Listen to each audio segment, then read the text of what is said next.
Esse vídeo é para você que está endividado, tá com o nome sujo ou já tá com o nome no Serasa aí já faz muito tempo e tem algumas dúvidas simples, como por exemplo, será que o banco pode usar o seu dinheiro de uma outra instituição para bater uma dívida de um outro banco? Será que dívida de cartão de crédito pode aumentar para sempre, já que elas estão sempre subindo?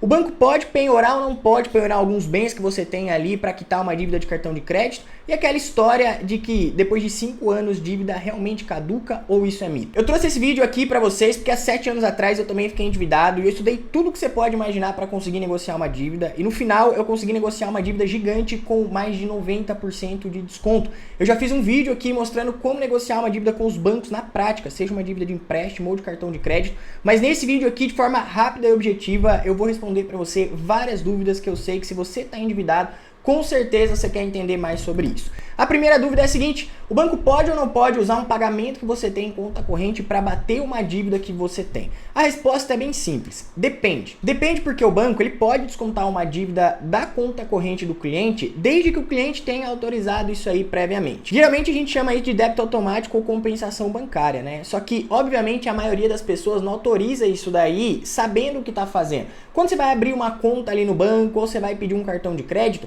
geralmente isso aí tá ali em uma cláusula bem pequenininha dentro de um contrato. Então, dependendo do contrato que você assinou, pode ser que você tenha aceitado esse débito automático automaticamente, e aí quando você fica devendo, automaticamente o banco pode descontar de você, porque previamente você autorizou. Eu sei que geralmente a maioria das pessoas não acaba lendo todo o contrato quando vai abrir uma conta ou quando vai pedir um cartão de crédito, mas isso aí pode acontecer em várias instituições, seja o Nubank, Itaú, Banco Inter, Bradesco. Tem muita gente que acaba autorizando isso aí sem necessariamente entender o que está fazendo. Então, o banco, ele pode descontar essa dívida de você desde que esteja um acordo entre você e a instituição. O problema é que muitas vezes isso aí está no contrato, ali nas entrelinhas, a maioria das pessoas não lê e acaba aceitando. E aí quando você tem uma dívida, o banco acaba descontando isso aí de você automaticamente. Só que também existe o ponto: o banco não pode descontar uma dívida de você, da sua conta corrente, sem autorização, exceto em casos específicos, como aí contrato de crédito rotativo, cheques especiais ou coisas do tipo. Então, se você leu o contrato, viu que não tinha nada ali especificando que poderia ter esse desconto automaticamente, mesmo assim o banco descontou,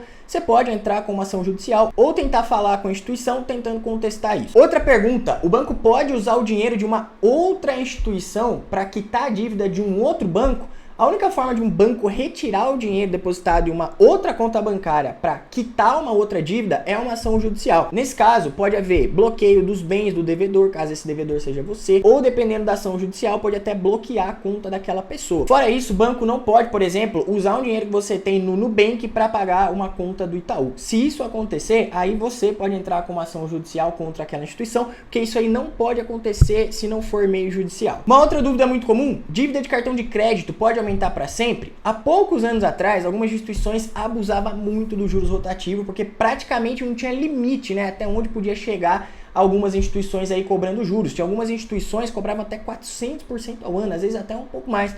Porém, desde o dia 3 de janeiro de 2024, o Conselho Monetário Nacional fixou um teto de 100% para as taxas de juros rotativos do cartão de crédito. Então, o valor total cobrado pelos bancos em juros no rotativo não pode exceder o valor original da dívida. Basicamente, ali uma dívida de R$1.000 só pode chegar até R$2.000. Só que é importante eu pontuar aqui também que só dívidas a partir do dia 3 de janeiro de 2024 que entraram nessa nova regra. Então, se você tem dívidas mais antigas, elas não necessariamente vão entrar nessa regra. Mas fica aqui que já eu mostro para você como que você pode negociar essa dívida sem pagar nenhum juros. Outra pergunta: é verdade que depois de 5 anos a dívida caduca ou desaparece? Acho que todo mundo já escutou isso, né? Mas isso aí já é um mito, tá? A dívida ela não desaparece, ela continua existindo ali dentro do banco ou dentro da instituição que você está devendo, e o banco pode parar de cobrar aquilo ali em algum momento. Porém, o que realmente acontece mesmo é que depois de 5 anos, aquela dívida ela deixa de aparecer nos órgãos de proteção ao crédito, como SPC, Serasa, Boa Vista.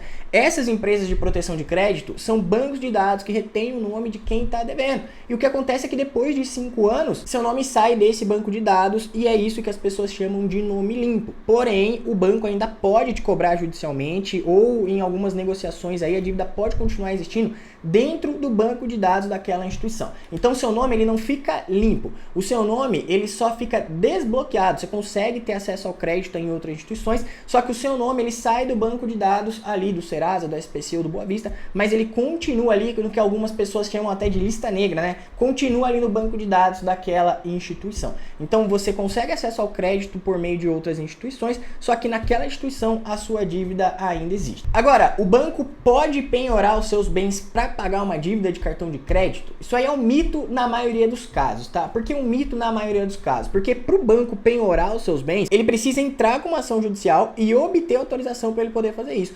Mesmo assim, bens essenciais como único imóvel usado pela família, um bem de família, isso aí não pode ser penhorado, exceto em casos específicos, como por exemplo hipoteca. Eu sei que tem muita gente que pode comentar assim, porque eu já vi esse comentário em outros vídeos. O banco pode penhorar sim, porque ele já penhorou o carro do meu namorado. Isso aí acontece em caso de financiamento, onde a pessoa deixou o carro como garantia. Nesse caso, o banco ele pode entrar com uma ação judicial e solicitar a penhora do carro para garantir o pagamento da dívida. Então, mesmo assim, o devedor ainda tem o direito de defesa, pode tentar entrar em acordo e tudo mais, porque o banco ele é uma instituição que trabalha com dinheiro. Se ele pega um bem da pessoa, depois ele tem que se desfazer daquele bem para ele pegar o dinheiro. Então o banco não tem interesse em receber um prédio, ou receber uma casa, receber um carro. O banco ele quer receber, mas ele pode fazer um acordo com você e o banco ele sempre vai tentar rolar a dívida para frente. Então ele quer o quê? Ele quer juros, ele quer que você parcele essa dívida e muitas vezes é muito melhor para o banco do que ele penhorar um veículo e depois ele tentar vender. Então isso daí é um mito em alguns casos.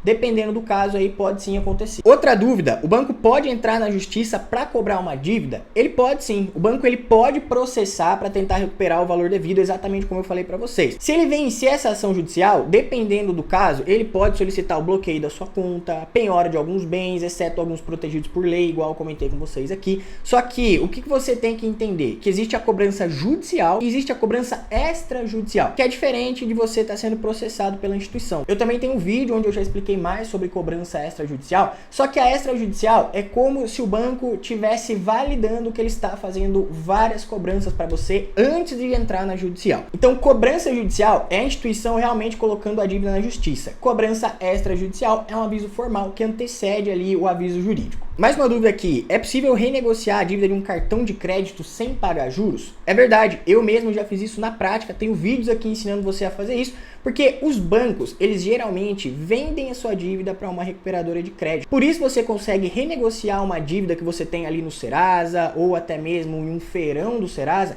com uma margem muito maior. Por isso, quando você entra no Serasa Limpa Nome, a sua dívida muitas vezes é muito menor do que a que você tenta renegociar com o banco. O banco ele pode sim negociar essa dívida aí com, por exemplo, o Serasa, ou ele pode vender a sua dívida para uma recuperadora de crédito, que é geralmente aquelas empresas que ficam ligando para você. Então, se você negocia diretamente com o banco, dificilmente eles vão ajudar você tentando diminuir os juros. Agora, quando o banco já vendeu a sua dívida para uma recuperadora de crédito, fica muito mais fácil, porque aquela empresa já comprou sua dívida com uma margem muito maior. Outra dúvida, posso ser preso por não pagar a dívida de cartão de crédito? Isso aí é um mito, tá, gente? No Brasil, não pagar dívidas civis, como por exemplo aí de cartão de crédito, não leva você à prisão. A única dívida que pode resultar em prisão no Brasil, a gente já sabe, né? É prisão por pensão alimentícia. Então, se você tem uma dívida de cartão de crédito, eu sei que tem gente que nem dorme à noite, mas é só falta de informação. Você não pode ser preso por uma dívida de cartão de crédito, tá? Antes de acontecer qualquer coisa, como eu já comentei aqui com vocês, o banco tem que entrar com processo judicial. Até se ele for te cobrar de forma judicialmente, isso aí custa para o banco. Então não é algo tão simples assim, tá? Nesse caso, você pode ficar tranquilo aí que você não vai ser preso por estar devendo no seu cartão de crédito. Essas são algumas dúvidas que a maioria das pessoas tem quando está endividado. Se você tem alguma dúvida que não foi respondida nesse vídeo, comenta aqui que depois eu respondo você. E eu vou deixar aqui 3 dicas para você que está endividado. Primeira é você listar as dívidas que mais estão correndo juros. Segunda é você não ficar tentando negociar a sua dívida com a instituição. E terceiro é você nunca ficar pagando o valor mínimo para você usar novamente o cartão ou ter novamente crédito naquela instituição. Eu já detalhei todos os pontos de como negociar uma dívida de cartão de crédito nesse vídeo. É só você clicar nesse vídeo e continuar assistindo, que eu tenho certeza que ele vai te ajudar. Se você gostou desse vídeo, não esquece de deixar o like e enviar esse vídeo para alguém que está endividado e está buscando sair dessa situação. Te vejo no próximo vídeo.